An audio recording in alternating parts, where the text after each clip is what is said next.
Good afternoon, or good evening, or good morning, depending where you are in the world. Welcome to the Joy Show. Joy being an acronym for just one you, place where your individuality, your authenticity, your journey are all celebrated. And we have a marvelous guest today, but let's begin with the land acknowledgement. Let us take a moment to connect with the land that we're standing on, build a relationship with Mother Earth. Mother Earth provides for all our relations, no matter where our family originates from. We all have a relationship and responsibility to the land. And as we come together today, we acknowledge that we work, live, and play on this land. This territory consists of ceded lands as well as unceded land that continues to be contested. Canada is home to many Indigenous, diverse First Nations, Métis, and Inuit people, and we recognize our oneness. We realize our history, and we choose to create a new reality. We are one. Miigwech. Thank you. Well, my guest today is Kate Dunn, and she holds a master's degree in sociology and has nearly 2 decades of teaching experience at the post-secondary level. She's a strong advocate for mental health and well-being and is also a positive psychology enthusiast. She recently co-developed the first disability studies minor at Conestoga College. Kate is committed to enhancing and fostering a culture of positive mental health within the community in which she lives and works. And in her spare time, she has some of that. She enjoys painting, baking, reading, and hiking with her husband and their dog, Harry. Welcome, Kate. so happy to have you here today. And just before the show, we were talking about our little tiny dogs. He's in the background somewhere. The door is closed, but I do hear him. He's always making his presence known. So always, they're delightful.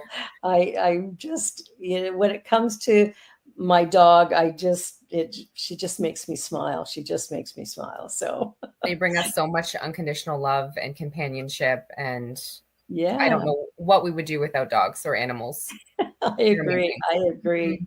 So tell me a little bit about your journey to becoming a sociologist, but also to this course that you've created at Conestoga College, because that's really powerful to have positive psychology as something people can study and learn more about. So do share.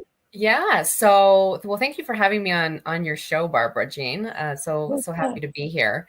So my journey into teaching started fairly early, I would say. I always knew that I wanted to be a teacher in some way, shape, or form.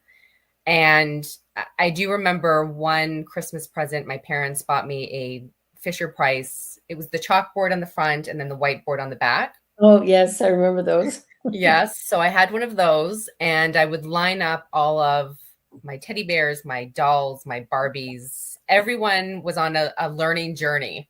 And I was the person in, the professorial position to teach them and impart all of my wisdom at, the ripe age of 3. And so I knew as soon as I set on that path that was probably going to be what I pursued as an adult.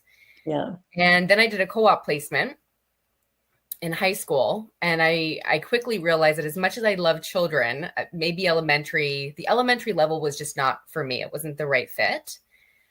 Yeah. So by the time I started my first year of university, I had sort of decided that I was going to major in English, and maybe I would teach English at the secondary level. Yeah. And then I had a really incredibly inspiring professor in my first year sociology class that I've actually just recently reconnected with because we share a mutual friend. Yeah. So she walked into class, and I can remember it like yesterday. She walked in, she had a biker jacket on, she had aviator glasses, she had bleach blonde hair, and she imparted so much wisdom. Nice. And she would tell these really riveting stories. She shared a lot about her own personal journey.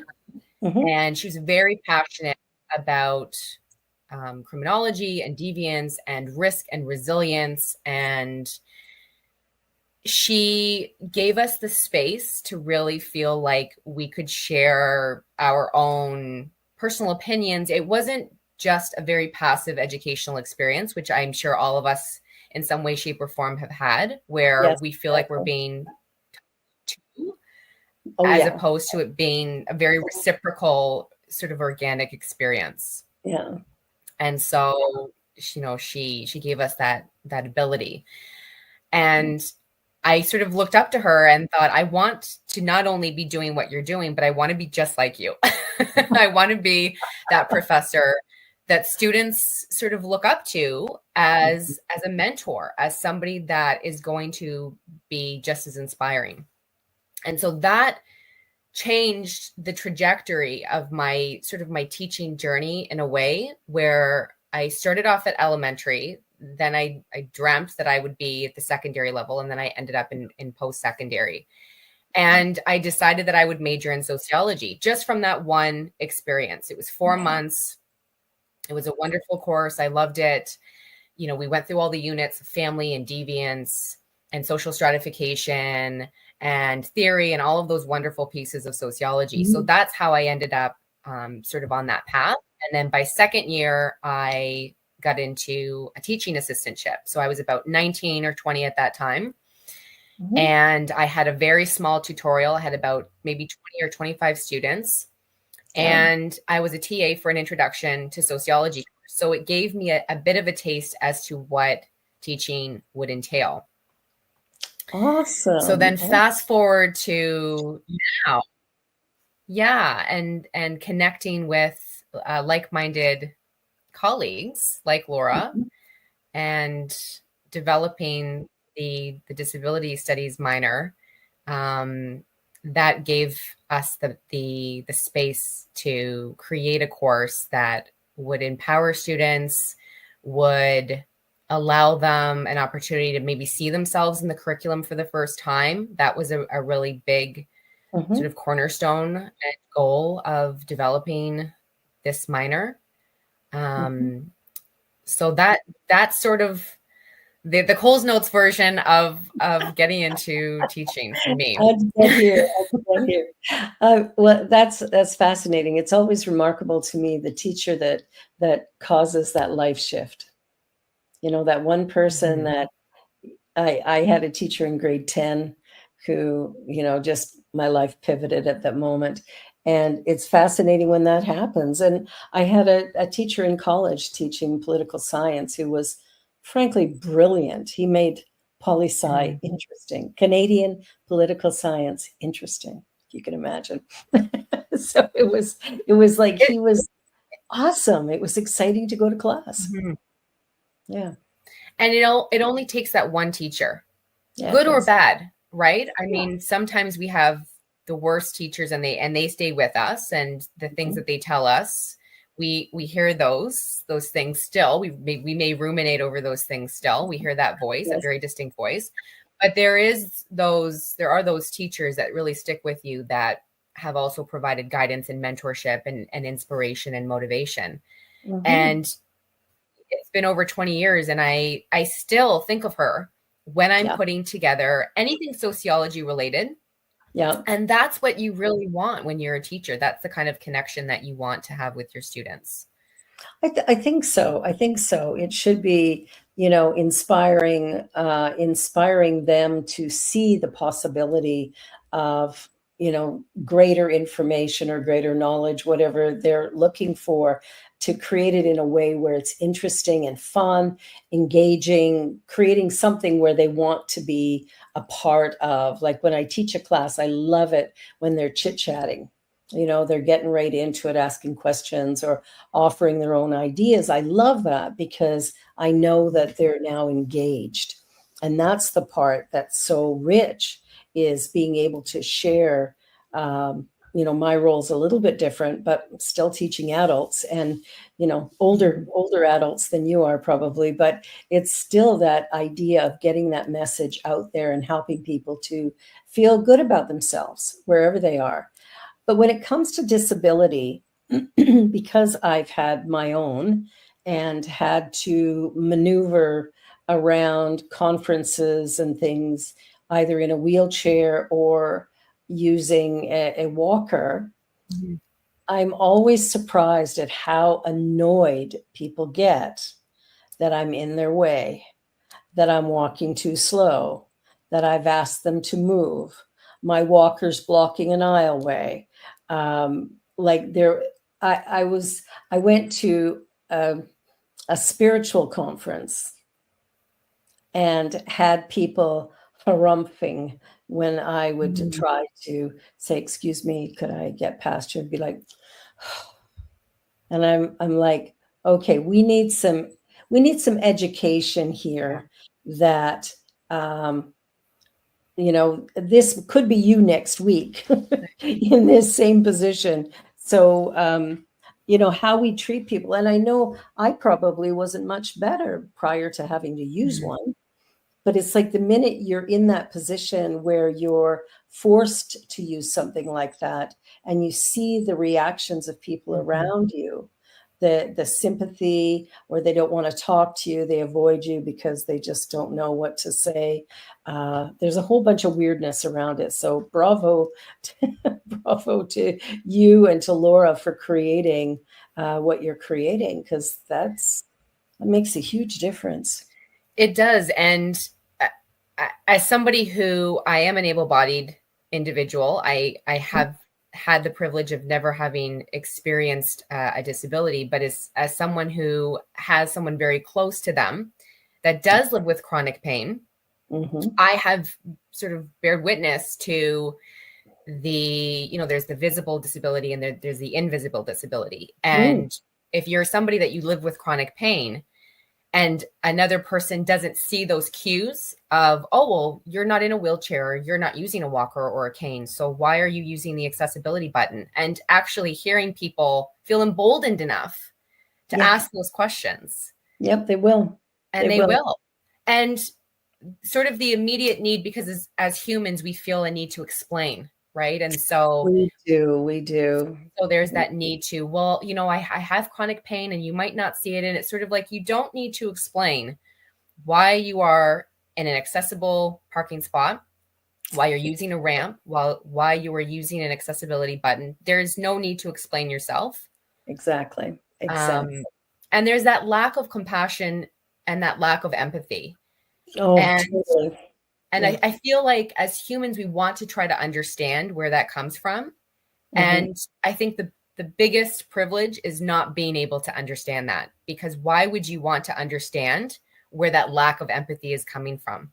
There's something Yeah. maybe missing. There's a lack. There's obviously a deficit in terms of empathy and compassion, Yeah. but where that's stemming from, who is to say, Yeah. right? Yeah. For And sure. so part of that piece of developing this disability minor was the education piece, but it was also the compassion piece and the empathy. Oh, yeah.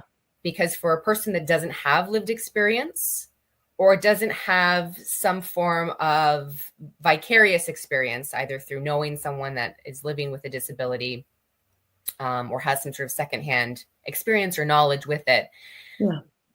that lack of compassion can sting. Oh man, it's really tough, and it's shocking sometimes when it happens. I remember walking along an outdoor mall in Calgary a couple of years ago with my son, probably post COVID, probably 2 years ago, maybe. Mhm. And well, COVID's not over, but anyway, it's still There's there. a before COVID and an after COVID. I feel like it's, Yeah, yeah, exactly. yeah. So this was about 2 years ago, and there was a woman pushing, a shopping cart full of her possessions and asking for money. And so I stopped to talk with her and, give her whatever I had in my pockets. And we chatted a little bit, and she's just looking at me kind of wary, like, what's with you? And, so I said, hey, how's your day? And she goes, well, it's terrible. People spit at me and yell at me Mhm. and push me aside. And she said, it's really awful. And she said, why are you being nice to me? I said, but by the grace of God, I would be you. Like, I know that it doesn't take much to fall. Mm-hmm. And all of a sudden, there you are, you've lost everything. And what do? Mm-hmm. You still want to survive. So you do whatever's necessary. I really felt sorry for this woman in the sense that, she was someone probably around my age, maybe in her 60s. And just for whatever reason, life has not worked out maybe the way she had hoped. But Mm-hmm. no reason for the rest of us to abuse her just because we don't like the fact that there's a homeless person. I'm always fascinated by the lack of compassion when it Mm-hmm. comes to people with disabilities, whether it's, they're in a wheelchair or a walker, or they're, having to live on the street for whatever reason, Mm-hmm. whether it's by choice or, mental health or whatever. But I think there's a lot of learning that needs to happen with those of us that are more able-bodied or, have our mental capacities in good shape, whatever's going on. But I think there's a lot of work to be done, that Mm-hmm. we need to talk about these things in a bigger way. Absolutely. And going back to your point about that could be me. It absolutely could be. And in terms of disability, it probably will be all of us as we get older. If you look at Absolutely. the life trajectory, when we get older, we are going to be experiencing some measure of cognitive decline, Yeah. some level of physical decline, as much Mhm. as you can circumvent that early on, right? Prevention is better than treatment, as they say. Yes, it is. You use it or lose it, right? So walk, go to the gym, do Exactly. yoga, Pilates, whatever floats your boat. Keep Yeah. your body moving, even if it's just some light stretches in the morning. But even when we do all of those things and we take those preventative cautions, when we get older, we are going to slow down. Our mobility is going to change. It does. And if we wait that long until the compassion and the empathy comes, think of all of those decades where we've had an experience with someone where we could have shown empathy and compassion and we didn't. And we didn't. Yeah.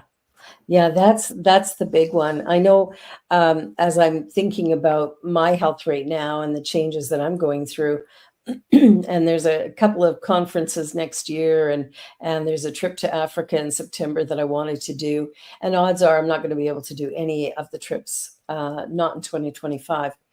But I thought, oh well, that's 1 year. 1 year of recovery for the possibility of maybe 20 or 30 years of a more comfortable way of living, which that really excites me. The thought of having some level of comfort, Mm-hmm. to be able to take a walk on the beach, or to, this summer we went to Nova Scotia, and to be able to walk around the ocean and check everything. Like, there's so many limitations that you don't think about that would really make a big difference overall if you could just get up and move. Yeah. So I think there's something there. Now, with your teaching, what was the main impetus to create this disability program at your college? What sort of got that going fully, do you think? So I read back in 2016, 2017, I read a book called Why Normal Sucks by Jonathan Mooney. And great title right off the bat. So I was intrigued. And it documents his experience living with multiple disabilities, and the experience of, going back to your earlier point, of the lack of empathy, the lack of compassion, the experience in education, which was not always positive, Yeah, no kidding. with teachers, and self-fulfilling prophecy and the labels that were attached to him. And I came away from that book wanting to co-develop, co-design a course or a minor. And I took a picture of my younger nephew who was reading the book, Yeah. and he had these little swim goggles on as he Yeah. was reading. And I thought, how appropriate. Why Normal Sucks? And he's reading this with swim goggles. So I took a picture. I sent it to Laura, And I said, we should do something with this topic. And so then that evolved into the course, but then Laura had the brilliant idea to put it together in a disability studies minor as one course of 4. And so that's how, that was the impetus for the minor itself. All it took was that one book. Oh, that's amazing. Because I remember when my daughter was, I don't know how old, maybe 6 or 7, and she was talking about, or maybe 9 or 10, I don't know, but she was talking about being normal. And I said, well, normal doesn't exist. Mm-hmm. And she went, yeah, it does. And I went, no, it doesn't. I said, what's normal? I said, what's normal for me would be abnormal for you. Like, Mm-hmm. so there's no such thing. And so we had a chat about it, and she was like, oh, okay, there is no such thing. And but a day later, her teacher started talking about, acting normal or something to do with normal. Mm-hmm. And Genevieve comes home and she's like, oh, Mom, you won't believe it. My teacher thinks there's a thing called normal. And I catch myself now in a lot of my classes, especially positive psych, because it's sort of the second installation of after Laura's class for the disability studies minor.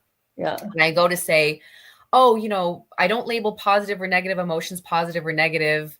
Everything that you experience is normal. And then I sort of catch myself, and those same students have taken Laura's class, so they're laughing, and it's sort of like you get what I'm saying, right? And they're like, yes, it's a natural part of being human, right? But what we've determined is normal. I mean, even the idea of common sense. Well, whose common sense are we referencing, right? What's the yardstick here?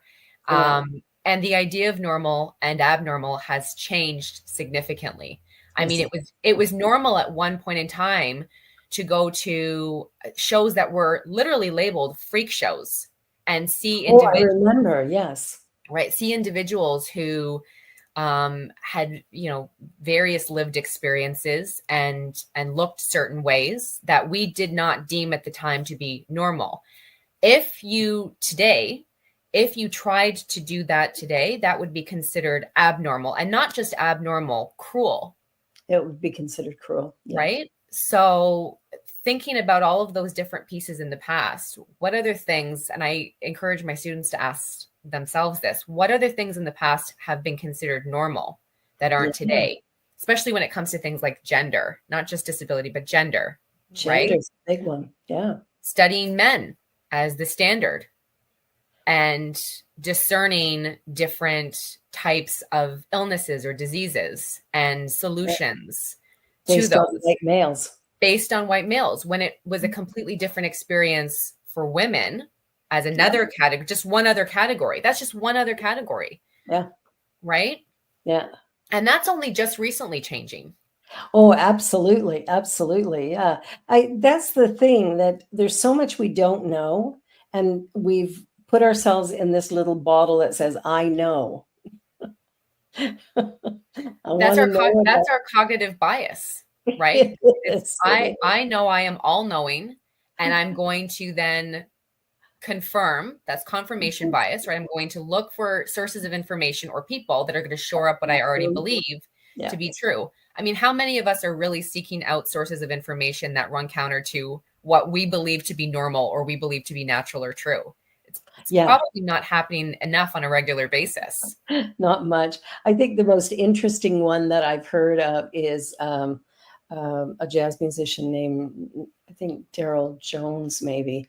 And he, being a Black man, in the US dealing with racism, decided to sit down and have, a conversation with the leader of the KKK, because he just wanted to have a conversation, wanted to try to understand. So they had a conversation, which led to another and another and another and another. And this guy actually goes to KKK rallies. But what's fascinating, he's got a TED Talk that's absolutely incredible, where he talks about, because the two of them sat and they didn't agree with each other, obviously. And when the guy came to meet with, I'm pretty sure his name's Daryl, they didn't tell him he was Black. So he didn't know that till he walked into the room. Mm. But they were respectful of one another, Mhm. and they listened to each other. They didn't agree, but they listened. And it's through that listening and spending time together, and then eventually sharing meals together, that some of those same people who were in the KKK when he first had those conversations are no longer in it. They've stepped away because Mhm. information, knowledge is power. Absolutely. And they all of a sudden had some new information that didn't match what that original belief was. And Mhm. I would suggest to anybody, go watch the YouTube video of his TED Talk, because it really is inspiring. And I think when we learn to look past, they say don't judge a book by its cover. We Mhm. judge everything by the exterior, right? We look at a person's yard and make a judgment. We look at the car they drive and make a judgment. We look at the way their hair is, or whether they have tattoos, and we make judgments about all of these things when in fact we don't even know the individual at all. And then we don't take the time to find out. It's so interesting that you bring this up. So a few weeks back, I was actually having this conversation. I took a professional development workshop Yeah. through teaching and learning, and we were talking about that. And they showed the iceberg illusion. Have you seen this? Where they show the top of the iceberg. It's very visible to us. It's all the Yeah. things that we can see. Yeah. And if we're looking at it from a faculty perspective to a student, you're seeing a student that's coming into your class late. You're seeing a student that's not handing in assignments. You're seeing a student that maybe doesn't engage in class. But what you're not seeing is all the things below. You're not seeing a student that's having to work 30 to 40 hours, maybe more a week in order to put themselves through school. You're not seeing a student that's maybe taking care of younger siblings, or a parent, or both parents, or grandparents. We don't know the living situation of our students. We don't know the food security or insecurity of our students. There's all of these things underneath the surface. And I thought, what a powerful message to send to people is this iceberg illusion of, we think we know a person just by appearances. The adage, first appearances mean everything. And we make judgments based on first appearances, right? That's our cognitive bias. But what we don't take the time to really reflect on or think about and consider are all of those pieces that are below the surface, that are within the person that they're struggling with. Yeah. And, it's interesting. Sometimes I'll be at the grocery store or at the drugstore or whatever, and maybe the clerk is a little ignoring of, kind of throwing the groceries through or whatever. And I always know there's a reason for that. And it's not me. It's got nothing to do with me. But I'll always, say, because they usually have name tags. So, hey, Cheryl, how are you today? And, just start to warm the person up a little bit. And what's fascinating, is I'll make a comment, short and sweet, whatever. And then the next customer comes and I'll hear them go, oh, good morning. How are you today? Like there's a switch that happens. And I remember someone telling me about a person who worked in the area where the self checkout is. So they just sort of keep an eye on things and help people if there's a problem. And she had shopped there forever and knew this person really, really well. And this one day she goes in and this woman was just being a bear. Like it was like, what do you want? And, she was just really off. And so this woman, instead of, getting upset with her or angry with her, just kept saying, are you okay? And the woman brushed her off and she asked again. I think she probably asked her 3 or 4 times. And finally, the woman broke down and said, my husband died. I can't afford to take time off work. And I have to move out of my apartment because I can't afford it. And her husband had been dead 2 weeks. And it's like, where's the compassion of the employer? Right. Do you have to have this woman here? Could you not take the billions of dollars you earn every year and give her a month to get settled, to grieve? It's that level of compassion. But this woman just grabbed her and held her and hugged her. And that made all the difference in the world to her. Somebody actually cared. It's And that commonality piece, right? And trying to humanize. I feel like a lot of our struggle with that is we feel like all of our experiences are insular, right? yeah, Especially our struggles, because no yes, one's going on social media or LinkedIn and writing, just wanted to announce to you all that I, didn't make the final cut for the job that I had dreamed about, or just wanted to let you all know that I am, no longer with my partner of 20 years. I mean, no one's throwing that out there. And because we're only seeing, wins and successes, and we're not seeing the struggles and we're not seeing the challenges, it yeah, gives us this very insular perspective of, I have to focus on myself only to the exclusion of everyone else. So I'm just going to push everyone else out because I'm the yeah, only person struggling. I'm the only person under pressure. I'm the only person experiencing stress. And we've lost our common exactly. humanity because of that. And we already live in an individuated society. We are not a collectivist society. So Yeah, I really do believe that we were put on earth to support each other and take I care agree. of each other, right? And manners cost nothing. Not a cent. And No, it's so easy. and it's So so easy. easy. Well, we're going to take a short commercial break and then we will be right back to continue this conversation. You're watching the New Thought Media Network. This is The Joy Show, and we'll be back in just a minute.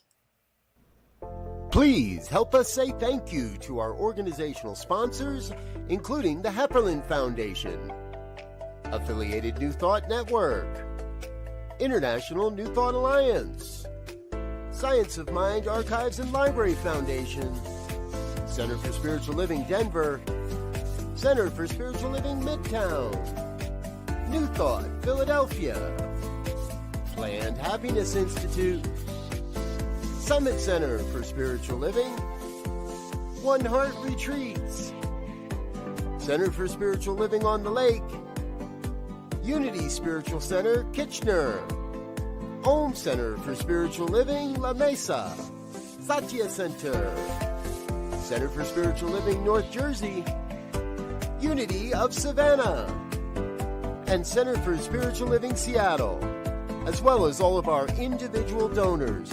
Thank you for making New Thought Media Network a place to be. Please come be you. And remember, like, share, and subscribe. New Thought Media.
New Thought Media Network. We are a global broadcast network of positive music, media, and entertainment, inspiring humanity's evolution along the journey of enlightenment and creating a world of love, peace, empowerment, and prosperity for all. New Thought Media Network. Positively inspiring.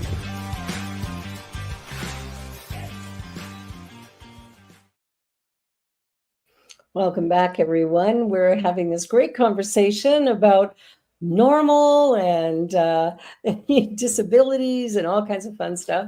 So one of the things I was thinking about is, again, how we treat one another. And I think there is, since COVID, it seems like traffic is a lot different than it was before. I mean, Toronto traffic has its has its thing. You're telling But me. yeah, no kidding. But I actually had a guy who I cut off. Mind you, he did something illegal, but I cut him off. Didn't hit him. I cut him off. And, he hit the horn. He was all upset. And I'm like, okay, well, I didn't hit you. And all is well. It was not intentional. And he actually threw a bottle out of his car window and hit the back of my car.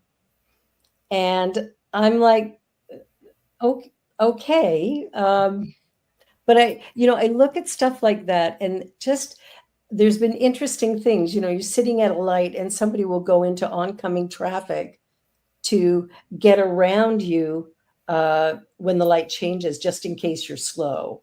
It like all kinds of very odd behavior. And I don't know if I'm not sure what it is. Like, why are we behaving like this? I think a lot of it has to do with, we came out of COVID. There's always been people that are like that, but it does seem to be exacerbated now coming off the heels of the pandemic.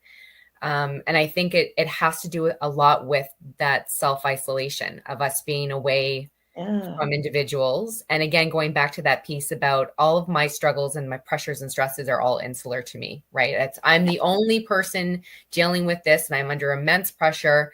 And I think it really emboldens people to act out in those ways. But I will say that I think the inability to control and emotionally regulate, it stems from some other place that's completely irrespective to traffic and driving. And I live in Toronto, so I know, I get that traffic is a headache.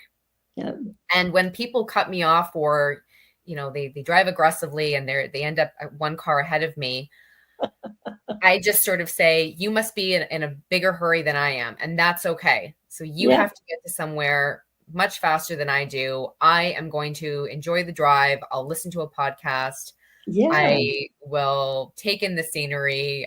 Maybe I'll take a longer route in order to take some, rural back roads and avoid that kind of aggressive driving if I can. Right. But I definitely do think that it speaks to a larger internal struggle that a person is going through. And even when I look at, I disagree with anti-bullying campaigns because it has to make somebody wrong. And usually the person it makes wrong is somebody who's being hurt by somebody else. And I think there's just so much more. I remember when my daughter was in junior kindergarten and I think a little boy hit her or kicked her or did whatever. And the teachers, this is only going back, 15 years, I guess. And so not so long ago. And the teachers were, well, boys will be boys. Well, you're saying that in junior kindergarten, and you're saying it in kindergarten, you're saying it in grade 1, you're saying it in grade 3, you're saying it in grade 5. Where does that stop? And it doesn't seem to stop. And then you get into high school and the girls are getting dress coded left, right, and center for things that really should not be dress coded, but boys are not. Even if they, tie their shirts up around their neck or take them off, or there was a teacher in her school that wore a t-shirt that said all lives matter. It's like there's certain things that, the girls are getting in trouble for, but everybody else is getting away with. And so there's definitely, pardon me, there's definitely some changes that need to occur where we begin to recognize that children are children and we should deal with them in a way that sort of honors their individuality, but at the same time calls them to behave in a more compassionate way. And learning, teaching things like communication skills would really be helpful, but doesn't seem to be a place for it in school. Well, as a sociologist, this is my mainstay, right, is socialization. Agents of socialization with parents and teachers, but also peers playing a really large role in that. And what I'm noticing, I don't have children of my own, but I have nephews. And so I hear through them and through their parents the experiences that they're having in school and some of the challenges, but also some of the wins. And one of the things that I think is so fantastic that we're seeing in schools is that emotional regulation piece is, it's not just keep your hands to yourself. That's important, but it's also the meditation piece, Yes, that's new. right? That's all part of the, engaging your parasympathetic nervous system in such a way that, our visceral reaction is to thwart off danger, right? So if somebody is putting their hands on us and we haven't consented to that, our visceral reaction is either to push them away or to flee, right? Fight or flight. Yes. Yeah. And so by telling students at a very young age, you can control your emotions. And if you feel like you can't, then you need to walk away. Yeah. That is such an essential piece in raising children and teaching them. And as somebody that teaches older teenagers and adults, you can tell the individuals that have that piece in their toolkit and those that are still learning. And those that may not even be open to learning, because again, it goes back to socialization and what we're is to believe as children, that's our norm. Anything else that runs counter to that is deemed, abnormal, until there's those little seeds that are planted by professors, by teachers, by other peers, by different groups, by media, right? Anything that they're exposed to that run counter to those agents of socialization that have told them, like, it's okay to express yourself by hitting somebody or being demeaning towards them, when in fact it's not. Yeah. Right. And so I think it's so important that we are employing those positive psychology principles in schools already. That's fantastic. Yeah, I think that's amazing, because that's something that wasn't there for a long time. And, I think back, because I have 4 children, the other 3 are, long time adults, so probably older than you. And they are, looking at what their school experience was. My youngest son was bullied mercilessly every year in school, and he was always the one who got punished. Kids would be teasing him and picking at him, and then he would blow up, and then he'd be the one who'd get expelled. And, it took a lot of effort on my part to, number one, advocate for him at school, but secondly, to teach him that reacting to bullies is not going to win you anything. In fact, you're going to keep losing. So at some point in time, you have to manage that. And it took, revamping my parenting style, which worked fine for the first 2, not so much for the third, revamping that so that he could make his own choices. And when he made those choices, there were consequences. But he knew he was in full control of the choices that he made. And it was fascinating to watch how quickly he transformed his negativity into something positive and started to experience greater success. It's so great that you say that, because I'm glad that you were an advocate for your child, but at the same time, didn't take their agency away from them. No. And what we see a lot of is that the helicopter parenting, or the bulldozer parenting is what I recently heard it likened to, right? Where a parent will just sort of swoop in and save the day. And the child or the teenager, or in some cases the adult, will look to the parent and say, fix this. You have a problem, fix it. And that takes away the agency from the child, which then takes away the resilience, because you have no power. You have no power, and you have no ability to overcome barriers. Challenging circumstances are as common as taxes and death and stress. I mean, these are just they come part and parcel with living a life, right? And so if you're not able to overcome, and you're not able to look in your own toolbox. I mean, if your parents are doing everything for you, you have nothing in your toolbox. So you need those tools in order to build that resiliency. Because if you're struggling later on in life, You will. and you will, exactly, it's really, really difficult to intellectualize at the time of a rejection or of a difficult circumstance or, stress in life if you don't have those tools. So I think that's great that you were both advocate, but also you were encouraging him to advocate for himself and not take that agency away.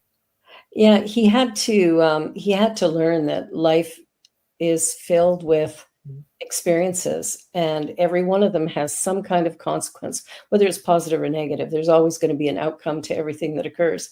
And until he could stand, and it was hard as a parent to go, my parenting style doesn't work, so I need to find a new one. And the new one that I found was you're 14 years old. You are responsible for your choices. You've been raised to know what's right and wrong. It's not like you're ignorant of those facts, and you are required to do certain things in a certain way. And he lied about something, and I was, fairly upset about him for it. And I said, I'll be back in 1 hour. I said, I'm feeling angry and I don't want to put that on you. So I'm going to calm myself and I will come back with whatever the reasonable action is because of what you've done. And what he did was lie to me. And when I came back, I said, I no longer trust you because you lied to me. And he was like, well, what does that mean? I said, well, you're going to want to do something, or there'll be things that you require that require trust, and you don't have it. So just know that when that comes up, the answer will be no. And he was like, whoa, got off easy, right? That's what he thought. 2 weeks later, he wanted to go to a rave. And I was doing dishes at the time, and he walked into the kitchen and he said, oh, my friends are going to a rave on Saturday night. I want to go. And I went, that would require trust. And I continued doing the dishes. He threw a chair. He went into his room. He cursed me out. He slammed the door. 10 minutes later, he came out in tears and said, what will it take for me to regain your trust? I said, tell me the truth. But he knew, he acted out, but he knew I didn't respond to that. I thought, you're mad. That's okay. This is your first experience of what it's like to not be grounded, but to have a natural consequence to what you've done. And he got it. And it turned his life around in such a remarkable way. And but it's the hardest thing I've ever done. Trying to think of what's reasonable when your kid acts out and you've decided you're never going to ground them again, but they're teenagers. And you're feeling your own personal pain or betrayal, even if it's your child, right? Oh, for sure. For sure. Yeah. So it's fascinating when we think of how we interact with one another and, what's important. So I love the idea of positive psychology that really struck me when I first heard it. I thought that's an excellent. And then, of course, why normal sucks. That's just brilliant. Well, I sort of fell into positive psychology during the pandemic. I was teaching at another institution, and one of my wonderful friends was also a colleague at the time. And she said, I think this would be really helpful during COVID, just to have as, again, part of your toolbox. I always tell my students, you all have a toolbox. Let's fill it with these tools that you'll need to build your resilience and your confidence and your self-worth and all of those wonderful pieces that are so important. And she introduced me to unified mindfulness, which I received my certification in. She introduced me to positive psychology. So it was not just teaching, it was also learning for myself. Yeah. And I'll go through units with students and I'll say, wow, I really needed this unit on self-compassion. Yeah. Yeah, absolutely. I've been dealing with whatever, imposter syndrome, or I've been, struggling with positive affirmations, or I really needed this lecture on digital wellness because I am not using my tech devices or gadgets mindfully. So it's refreshers, right? But these are important things to have in your toolkit, but it's not to say that once they're in your toolkit, that's it. You never need to hone them or develop them because you'll be using them on a regular basis. All the time, all the All the time. time. My husband and I created a course for grades 4, 5, and 6. And it was all about, the use of the internet and how once we put something out there, it's out there permanently, and learning about, compassion with each other, being able to treat each other more respectfully. And one of the activities we had them do, we split them into 3 teams each class, and they had to take a tube of toothpaste and run a line along a tape on the table. And then they were all excited who gets to win. And then I said, so now I want you to put the toothpaste back. And man, they tried. Holy man, did they try. They made a hell of a mess. But they tried to put that toothpaste back in there. And of course you can't. And the message is whatever you put out on the internet, just know it's there forever. That's right. You cannot get rid of it. And so it's letting, having that conversation. And then we had a lot of interaction where they were back and forth with us talking about, what about this or what about that, or how do I handle this situation? It was really, really productive. And we wanted to do it for high school, which would have been easily adaptable. But my schedule got busy and my husband's schedule got busy, and it was the French school board. So that's where my daughter was. So they only have one English class, which I only speak English. So, but it was a really positive experience for the kids, and they had a lot of fun in the class. I think the grade 4 group was probably the most interested in what we were doing, which was fascinating. But yeah, the kids really had a good time. And so we were really happy to see the way they interacted. And then the teachers were right in there too, just going, yeah, we need more like this, getting the kids to think different. What a powerful visual for them. And that will stay with them for the rest of their lives. Yes, it will. That visual. And I am a firm believer in when I walk into a situation or I'm having a conversation with someone, I want to leave that space better than when I came into it. Right. Absolutely. So it's sort of like, if you're staying over at someone's house, they've opened their doors to you and they're so hospitable. And then you leave empty water bottles and, garbage is strewn and the bed's not made. Is that leaving it better than when you came in? Of course not. So take that and translate that visual into an actual conversation with an individual, one-on-one, back and forth. So, it's all about adding value to a person's life, or even a different perspective. And again, going back to your earlier point of, it's not about changing a person's mindset to believe you. It's maybe just planting an extra seed for them to think on, like, that's an interesting perspective. I hadn't thought about it that way. Right. Mm-hmm. And sometimes, they'll offer something too, so that it's a two-way street, that we both end up looking at things slightly differently as a result, which is really, really powerful. There was the homeless situation is such a big one here in Toronto, and as it is all over the world, probably, especially maybe in some other countries. But here it's a really big problem. And for me, when I look at somebody who's on the street, there's a sense of, what can I do to make a difference?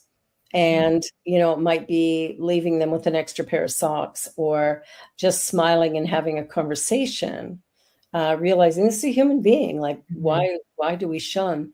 And there was a young man, well, I don't know if he was young, but there was a man outside of a Shoppers, and Genevieve and I were going in to do whatever. And, he said, "Oh, can you spare some change?" And I never have change. I have my debit card. Like, I don't ever carry cash, it seems. Yeah. And he said, I said, "Sorry, I have no cash." He said, "Some food?" I said, "Absolutely." So we went in and, we bought bottled water and cheese and nuts and different things and brought it out to him. And he was blown away that we actually followed through with what we said. And so he gave me a great big hug. And he looked at Genevieve. She was about 14 at the time. And he goes, "Oh, come here, you little shit." And he gives her a big hug. And when we got in the car, she looked at me and she said, "That's the best experience ever." And I thought, wow. Because it's genuine and it's authentic. Yeah. And through those efforts, through your altruism, you made a difference in that person's life. And they affirm that. They let you know, like, you have made a difference. And that just doesn't happen very often. Like, you'll get a thank you or God bless you, but it was like such a big hug, and it was so heartwarming. And that hug was worth its weight in gold. You know, I thought, it doesn't matter what I spent here. This was of value. And I think sometimes we forget how we can touch another life in a really simple way, whether it's a smile, just saying thank you, or, you know, helping out somebody with some food or whatever. Well, we're coming to the end. And the way I like to finish is to say, what is one thing you'd like people to walk away with? What do you think would be most important? Oh, what a great question. I think coming full circle back to our conversation and just the general theme and tone is love for each other and love for yourself, and letting each other know that, you know, we are all in this together. I think that was a common sentiment during COVID, but I think it's something that we can walk away with, just a general sentiment in life. We're here to support each other, nurture, love, protect, care for. And if we take that knowledge and we bring it to every situation that we experience, every person that we encounter, what a beautiful place that we would live in. That would be a beautiful world. It really would be. We see it happen when disaster strikes. You know, when disaster strikes, people pull together. So we're able to do it. We are able to. Let's just do it all the time. Let's just hang on to it. Yeah. I have a tattoo on my wrist that says love is the answer. And it is. It truly is. It truly is. I think that's one of the most important things. And I love, you know, the ideas that you've shared around how we have compassion and how we connect with one another. And I think that's a really important piece. We are connected, whether we like to admit it or not. There really is a connection that goes beyond anything we can actually comprehend, maybe, but we are connected. So, Kate, thank you so much. You have been terrific. This has been very fun. And for all of those of you watching, I just want to give you a big thank you for checking out the show. Be sure to like, share, and subscribe. And by the way, New Thought Media Network is a charitable organization, so you could send a donation their way as well, ntmedia.org. So until next time, thank you, everybody. Thank you, Kate. You've been fantastic. Thank you, Deja, for producing, and we'll see you all next time. Bye for now. On behalf of everyone at New Thought Media Network, thank you for being a member of our virtual family. Your financial contributions help share the New Thought message with people from around the world. Please visit and contribute at www.ntmedia.org/donate. New Thought Media Network, come be you. And please like, share, and subscribe. Until next time, peace and blessings.